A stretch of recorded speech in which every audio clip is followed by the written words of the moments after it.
Our season continues inside of the Invincible, the flagship of the Separatist leader, Admiral Trench. The Harsh Man sat in his throne on the bridge. It wasn't quite a throne, but sometimes he referred to it as such. His 6 eyes scanned over data bouncing around on the screens in front of him. Admiral Trench and his Separatist tactical droids have been preparing for this moment. A temporary ceasefire is what Trench referred to it. He had been watching the movements of his opponents. Most of it, especially to the droids designed for combat, came off as ramblings of a lunatic. Trench had secured power though. He was the leader of their operations due to the deaths of Grievous, Dooku, and Ventress over Coruscant. Perhaps it was fate, or luck, but Admiral Trench understood his place in this galaxy. His faction and their ideals meant very little to him by this point. This fight in his mind was about securing what he could, and forcing the Republic and Sith to fight out the rest. Admiral Trench read reports by the minute as they passed by on his screens. A tactical droid walked up to him and reported that there were issues stemming from deep inside the core. They weren't sure what it was, but there were readings of a potential skirmish, maybe even a battle. They weren't sure of how big of a conflict it was, but the fact that the Sith and Republic were back into combat again gave him the incentive to make a move. Since the Separatists learned of the Star Forge, they prepared for a counter. When it became apparent to Trench that it was too late to actually get to the weapon, he decided that it was better to remain away from the conflict. His main focus then became how he would direct his focus to counter whichever faction got their hands on the super weapon. With a month to spare, he and his tactical droids divided their forces and created a thin line of security for themselves. They took an entire quadrant of the Mid-Rim and called it home. So much of the CIS movement were in reaction to the Sith and Republic. Sure, there were skirmishes even for the Separatists, but Trench had been extremely adamant, especially with captains and lieutenants within their ranks, that they were to avoid combat at all costs. Trench knew that some of his sentient leaders were getting antsy. Tactical droids were never of concern for him. It was always the Trade Federation, Techno Union, or even Commerce Guild admirals or captains that brought up the biggest issues for him. There were power gaps, and individuals without power wanted it. The dynamic could be related to that of the Sith Empire. The only difference was their inability to wield the Force and use lightsabers. The backstabbing was ever present within the ranks of the Separatists, but Trench made himself untouchable. He knew that if he made himself necessary, then there was nothing for the other leaders of the CIS to do about it. There was one thing that Trench had paid great attention to, and it was the victory on Mandalore. It really set the tone for the state of the Galactic War. Trench was aware that Mandalore and her leader sided with the Republic, but the fact that they were doing fine pretty much up until the end told him a lot. Trench was understanding of how the Sith worked. They had a hierarchy of strong leaders, and under them were their grunts, similar in respect to the Jedi. From his understanding, the Lords were their leaders with assassins, apprentices, acolytes, and marauders under them. Didn't really matter much in his mind, because he'd been thinking on counters. The way to defeat the Sith was through air combat, and he strengthened his fleet positions, monitored movements from the Sith and Republic, and waited patiently. With a chance at victory coming from neutral systems such as Mandalore, it was possible that the Admiral and his Confederacy could align themselves with more systems capable of resisting the scourge of war. With war restarting in the core of the galaxy, he decided that it'd be best to prep his forces for their first attack on either one of the enemy factions. He believed the first option should be the Sith.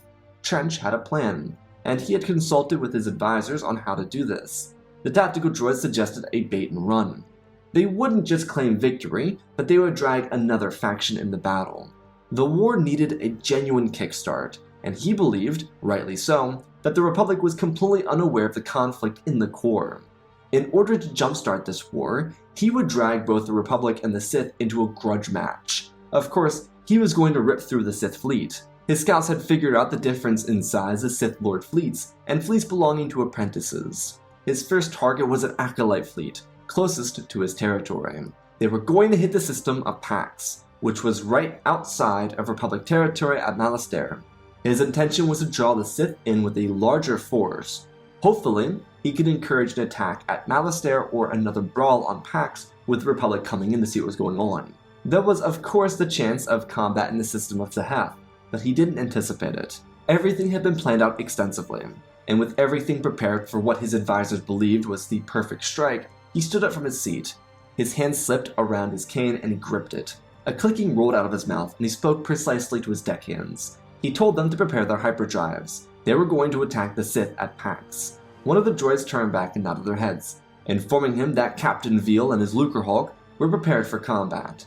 Trench nodded his head, tapping his cane on the ground with a resounding statement about how this would be a pleasurable exercise for their forces. Revenge would belong to the Separatist movement. The massive Separatist fleet prepared, and Trench watched as the darkness of space was consumed by outstretching lines of blue light crossing the entire bridge. They were on their way to Pax. Across the galaxy, still moving around the Outer Rim, were 4 Jedi dispatched by Master Windu.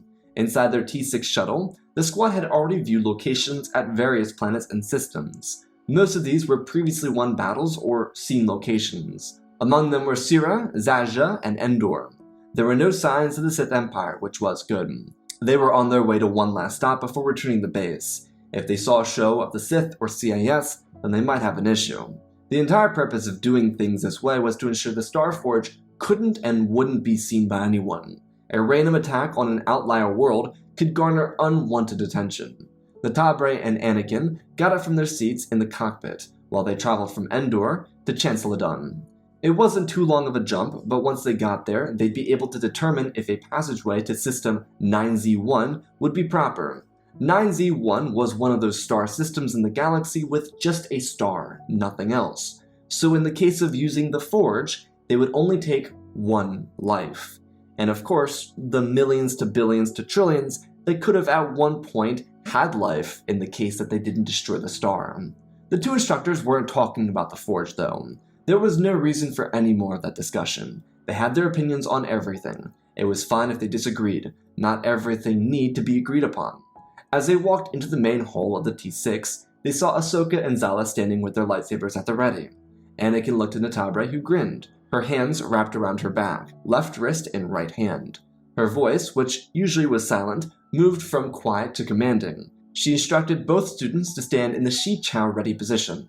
Zala and Ahsoka ignited their sabers as they raised their sabers to rise vertically with their bodies. Those students looked at their speaking instructor. Behind Natabre, Anakin stood, with his feet shoulder-width apart and his hands planted themselves on his hips. Was he judging them, or was he simply watching?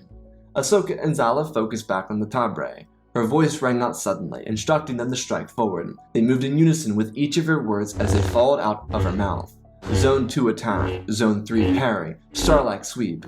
Each move was replicated off of their memory of their saber forms. Natabre walked towards them and continued her instruction as she stepped past them, delicately stepping in between them. As she was doing this, she heard Anakin call for a stop. Natabre turned around as Anakin told Zala to move back to Zone 2 to ready her stance. She followed quickly and Anakin told her to do the exact same movement that was just used by Natabre. Zone 4 backpedal with a counter at Zone 1 and a strike at Zone 3. Anakin shook his head and spoke lightly. This wasn't a scolding or humiliation, just a simple correction. He ignited his lightsaber and told her to do it once more, but this time strike at him. She moved back to her ready position as Natabre and Ahsoka took their steps back. It was agreed upon by Natabre and Anakin that they could and would equally instruct their students together. Obviously, the main bond would exist between each pair, more than their second guide, but it was essential in their minds that they have each other in this. Again, the idea of the situation being like parents to 2 children. Zala readied herself and moved forward. There was an initial block from her, which already threw her off balance. Anakin wasn't going full speed with this, but she wasn't in control already. She could feel her feet slip from beneath her, and anger arose from within her. As she countered at Zone 1, Anakin had to retract his strike, which left him vulnerable due to going half speed. He blocked the counter Zala made before feeling her move full speed, and slipping to the side of her, Zone 3 strike, and grabbing her wrist and pulling her forward, forcing her lightsaber out of her hands. She pursed her lips in frustration as she pulled her wrist from Anakin's grip. He asked her if she was alright and she shook her head, pulling her lightsaber with the force and igniting it, telling him that she was going to do this again. Very similar to their previous attempt, she went half speed early on, and by the time of her final strike, she was going too aggressively. Anakin gave a quick look to Notabrit before telling Zala that using this anger wouldn't get her anywhere. She needed to focus on the here and now. She would get it, and he understood that it could be frustrating, but she needed to be in the moment, not on the past. These mistakes were simple, and they would come, but she couldn't get in her head about them. Zala nodded her head. The frustration was still very apparent on her face, and Anakin knew that she needed a little bit more of a motivation boost here. So he told her to go back into half speed, spend the entire spar in half speed. They got ready, raising their sabers against their bodies before moving in. Anakin gave her instructions as they began a soft spar. Each of these moves he instructed her to use helped her calm down and relax into her training. Inside of hyperspace, Admiral Trench prepared for this moment. The deckhands informed him that they were preparing for entry at the pact system. He clicked his tongue a few times, tapping his cane on the metallic floors of his bridge. The tactical droid walked up to his side, as he stationed himself like a statue beside the Admiral. The flagship dropped out of hyperspace. Another nameless Sith acolyte stood at the bridge of his personal vessel when a proximity alert was sounded, one that made him rise to his feet. When he looked at the viewport on his capital ship, he rallied together his forces and told them to prepare for a counter-strike. He told them to open up communication frequencies and contact the closest Sith Lord. They were going to stand their ground and win this battle. It was clear immediately that this wasn't the typical skirmish. The ones between the Republic, CIS, and Sith were small fleets that would show itself, and there'd be a loss or two before retreating. They simply used these little arenas of combat to see how prepared or unprepared their opponents were. As the acolyte prepared for combat, one of its aides informed him that their communications had been jammed. When he turned to face the viewport, he looked at the massive Trade Federation battleship. It sat behind the fleet, so the acolyte pondered for a hot moment. They could win this battle, he had no doubt in his mind, but he decided to contact one of the men in the hangar bay, telling them to go to the nearest Sith Lord and tell them to bring a fleet back to assist them. The individual ran to a starship and exited the flagship before departing for the next system down the line at Chardon. Across from the battle line, Admiral Trench contacted Captain Veal and told him to release all of his Vulture droids. They were going to dominate this fight. While Trench, especially for the duration of the Sith Clone Wars, had been victorious on defensive fronts, he could be a dominating force on the offense. He planned on proving that here. With the Invincible marching down the front flank, he scanned the opposing fleet. He had studied everything both the Republic and Sith used in combat, and he picked out which frigates and cruisers to target first. Trench moved his top right arm over to the computer console and tapped a button. It opened up a couple of holograms, and the command droids, who were not tactical droids, looked at him. The Admiral told them to spread themselves out, move to Vector 3.09 with Operation Beta and Command Sweep Divide. The droids all responded quickly and almost in unison with a Roger Roger. Trench watched the hologram end as he looked over to his right, where the tactical droid was standing. His metallic and robotic voice rang out, informing him that the fighters had been released. Captain Veal's Vulture droids were going to be covering their pursuit. Trench clicked his mouth a couple more times before repositioning his left foot and tapping his cane on the ground again. He was the Butcher. He would make these Sith regret ever coming back to this galaxy. The Separatist fleet operated with a focus on fighter supremacy. Not intentionally, but it would allow Trench to use it as a cover. His fleet dispersed. Separatist frigates moved away from the main flagship, as the advanced Providence Dreadnought pushed down the middle, flanked by two Recusant light destroyers. The Magnificents, which came in pairs of 4, split down the far side of the flank. The Lucrehulk sat idly behind the flagship, and Trench had everything in position as he wanted it. The Invincible's long-range heavy cannons opened fire, and the two destroyers next to it did the same. The Acolyte's fleet replied with force. Their cannons opened fire, and the entire fleet moved down the middle. In accordance to what the Acolyte and his command deck believed, they could take out the Dreadnought and destroyers before hitting the Magnificents. Trench could see the Sith fleet pushing down the middle of the battlefield. He only encouraged the decision made by the Sith leader. In between the two fleets, fighters blasted each other apart. Vulture droids were crushing through the man-controlled fighters without being able to break through to the actual fleet. Behind the Vultures were a wave of tri-droids that released groupings of buzz droids that deployed across the surface of multiple Sith vessels. With the fighter fight becoming dominated by the Separatists, Trench had no issue requesting that Captain Veal release his waves of Hyena bombers. The flagship and the destroyers flanking her had their full shields raised. Thanks to the Dreadnought taking in most of the firepower per Trench's orders, it gave the rest of the fleet the opportunity to get into range with all of their batteries.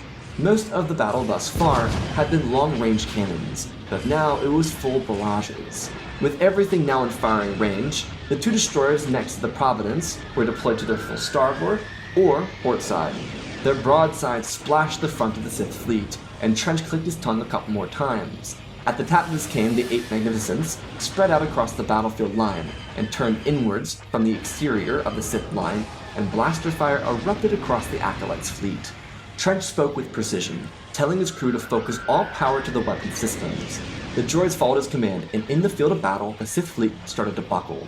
The Acolyte, in the middle of his own flagship, was trying to figure out how to counter this, but there was no counter. He believed, wrongly, that he could take down the flagship and seize control over the battle map.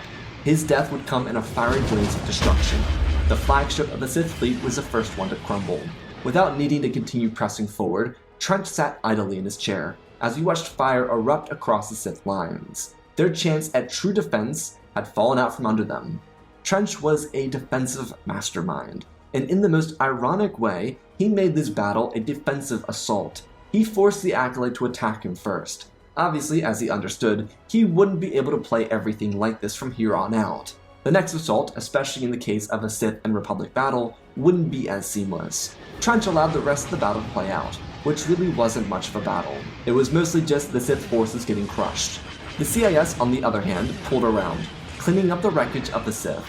The few troopers who tried to escape the clutches of a deathly blaze were caught in the crossfire inside of their defenseless escape pods.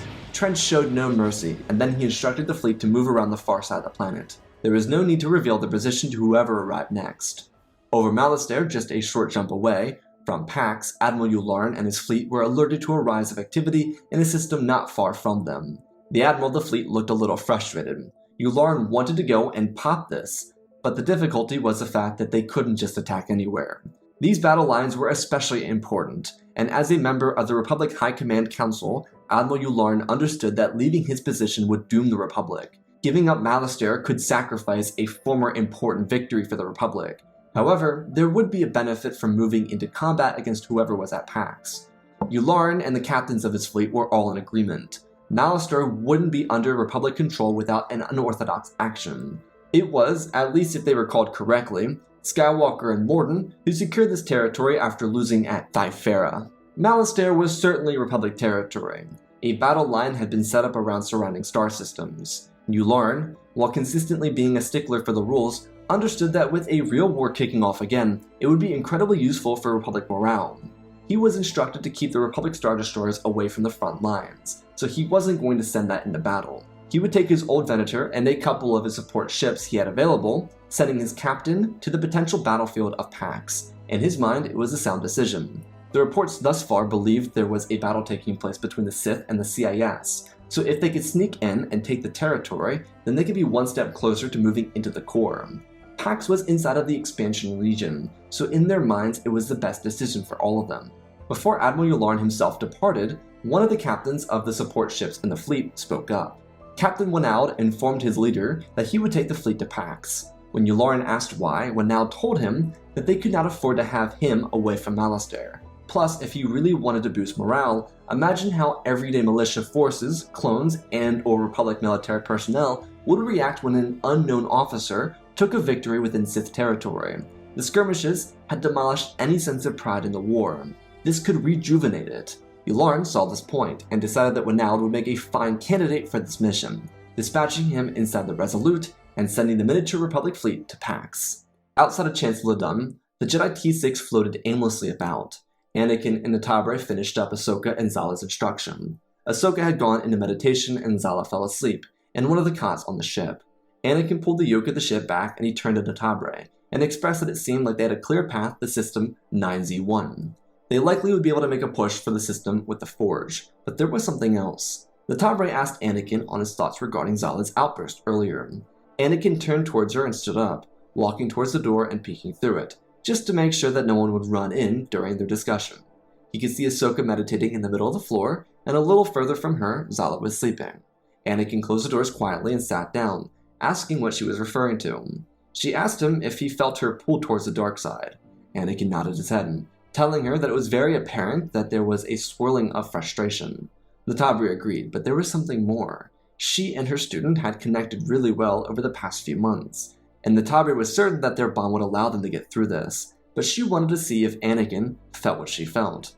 The Tabre mentioned how there was a darkness growing within Zala. It wasn't just her impatience during training, but it was also in her demeanor. Anakin leaned back and asked what she meant, asking to elaborate.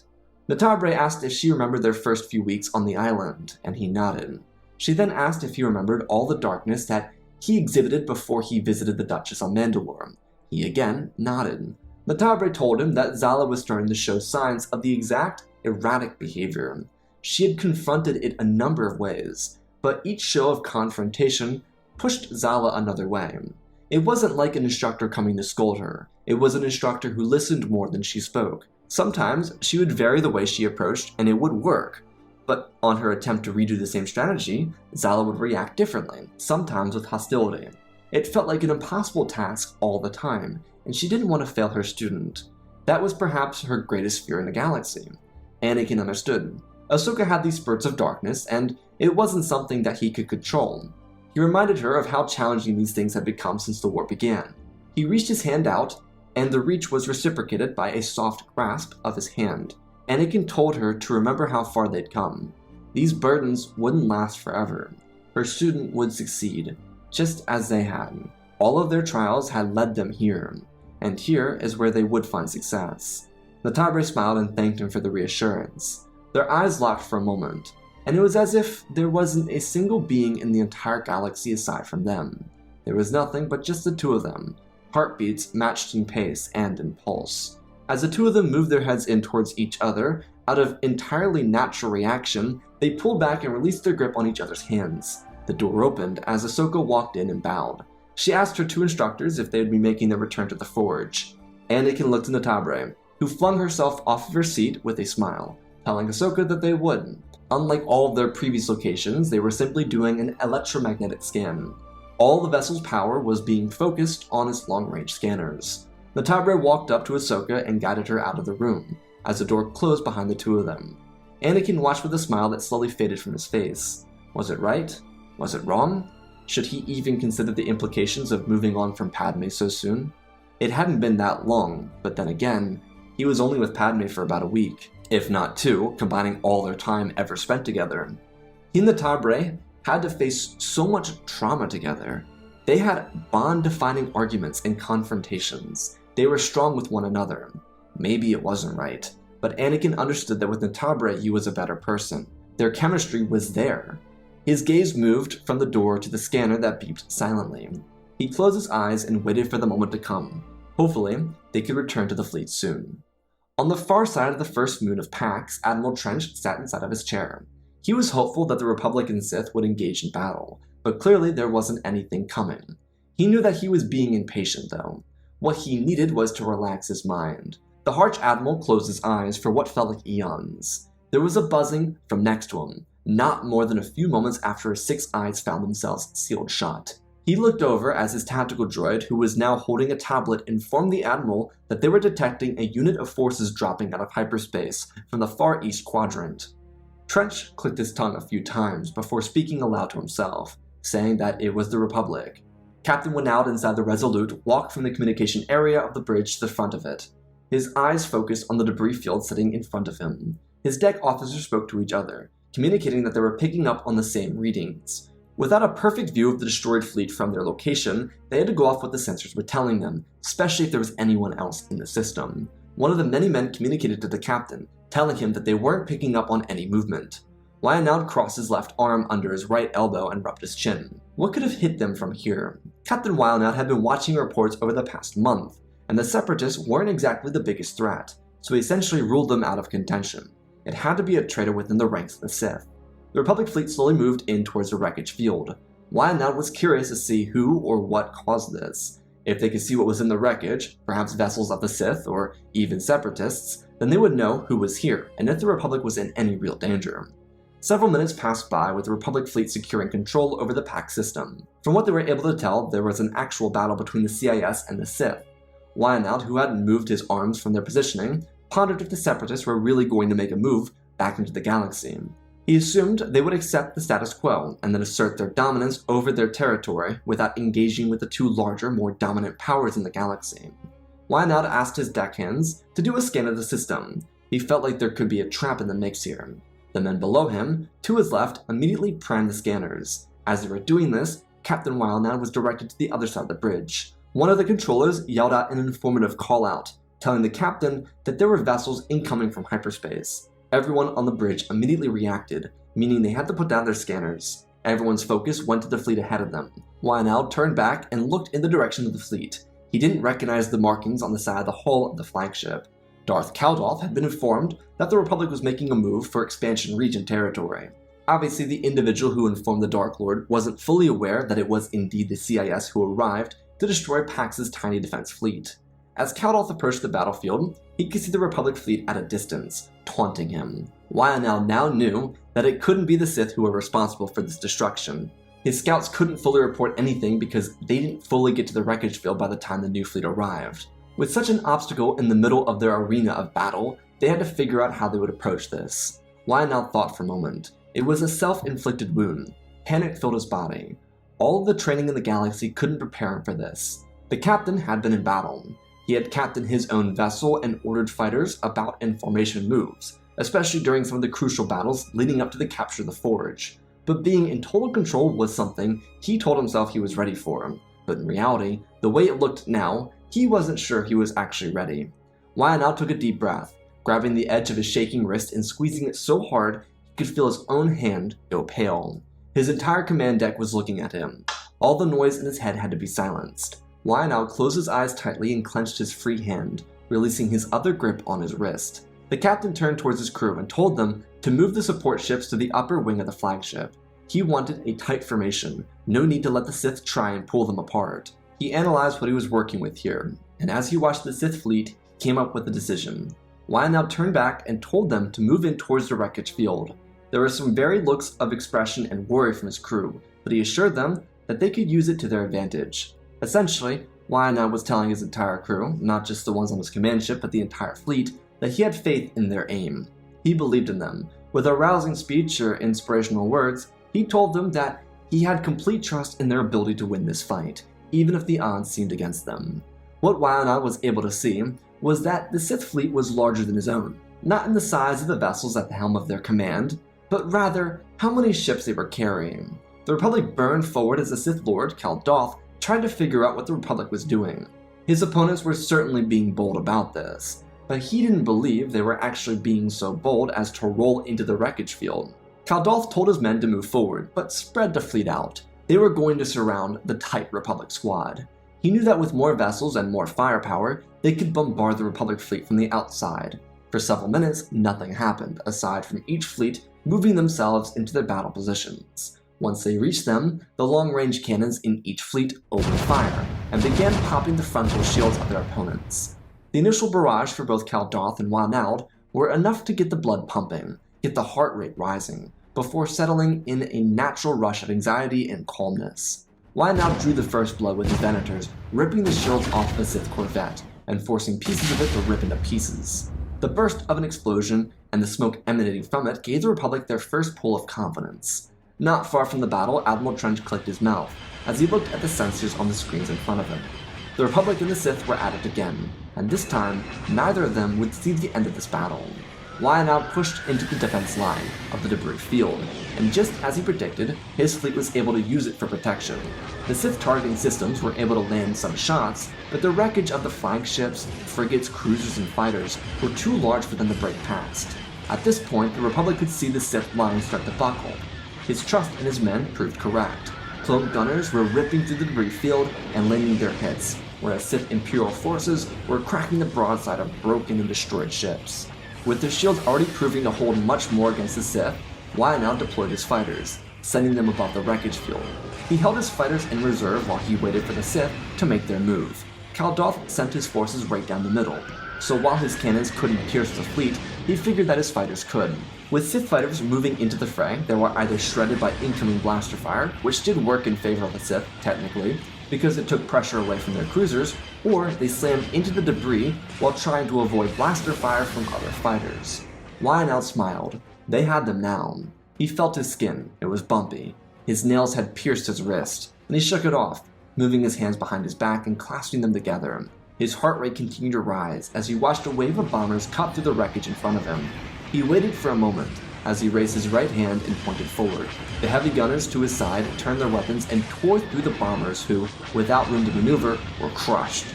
With the Sith fighters caught in the wreckage field, the Republic fighters, bombers, and support ships cruised down and began opening fire on the Sith lines.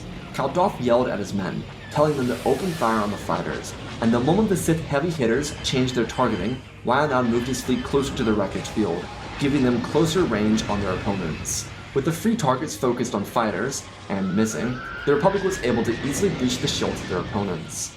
The battle was swinging into their control. As the Sith and Republic got fully tangled in their duel, Admiral Trench deployed his fleet to counter. Similar to before, he would divide the fleet up, though this time it'd be different. Captain Veal's Lucrehulk would deploy all of its fighters and sit on the starboard side of the fleet, giving the few Munificents the extra support they would need when making their push. Trench divided the fleet up, giving himself and his recussants 5 Munificents, while the other 3 would attack the Sith. Trench had this plan ready for either circumstance. The weaker fleet would be cleaned up by the frigates, while the rest of his fleet, including the command ship, would target the stronger fleet. In this scenario, the Republic would face the brunt of the assault. Wyanad could feel victory tingling in his body. A grin formed on his face as the Sith frigates and cruisers started to crumble. Their shields were disabled, and with fighters and bombers landing critical strikes across the hull of each of these ships, they started to explode. Darth Caldoth immediately called for a retreat, and his flagship started to move about. He watched the middle of the hull detonate inwards, before sending a shockwave backwards, crushing through the tower that held the bridge. Caldoth was thrown forward to the front of the command center as an explosion rocked the bridge, killing him and his crew instantaneously. With the death of the Sith Lord, the fleet moved into utter chaos. Wyanad smiled, thinking to himself how he would be seen as a Republic hero for this. As he was preparing to brief Admiral Yularen, there was a call from one of his deckhands. Despite the Republic fleet pounding the retreating Sith, there were more hostiles coming from the starboard side. Captain Wyanad ran to the side and looked out the viewport to see a CIS fleet burning down towards them. He was stuck motionless as he felt his feet glue themselves to the floor. His eyes darted down to his men and looked back to the bow of the ship. He yelled out, telling the fleet to move hard to the starboard. They needed to counter the Separatists. The ship started pulling, but the issue is, by this point they were so deep into the wreckage field they couldn't easily get out. They needed to reverse engines and do an entire puzzle to get themselves out, which would be no issue without a battle coming, but they had a battle coming. With the Republic fleet moving in the chaos, one of the Venators in the fleet was clipped by an Arquentan's cruiser, cutting off the neck of the bridge chambers and sending the Star Destroyer adrift into the wreckage field, to be consumed by the dead. Wyanad's face was covered in shades of orange and red as he watched an explosion radiate out the neck of the Venator and send the ship into oblivion. He let out a scream and caught everyone's attention on the bridge. He directed them to get themselves together. Everyone needed to be aware of where they were. The Republic could not and would not lose this battle, but they needed to perform a fighting retreat. He dispatched a Republic light cruiser to the outskirts of the Pact system to contact the fleet at Malastare and request reinforcements, since it had already become abundantly clear that their long-range scanners had been shut down from the debris field. The cruiser's afterburners shot auras that sped across the battle line and away from the fleets. Admiral Trench was prepared though. A wing of fighters would blitz the ship before it could ever get out of range. Trench, this time, stood up on the bridge, walking to the edge of the chamber and directing his fleet with a commanding voice. He held one of his tusks before pointing his hand forward.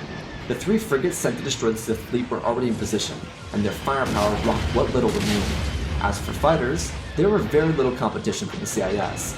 Due to the Republic focusing entirely on the Sith, they were left completely defenseless. Vulture droids cut off the Republic forces from returning to their fleet, per Captain Wyanad's orders. He panicked. Without his fighter support, he was entirely reliant on his cruisers and corvettes to cover him. But just like his sister Venator, he watched the corvette he sent out to garner reinforcements detonate.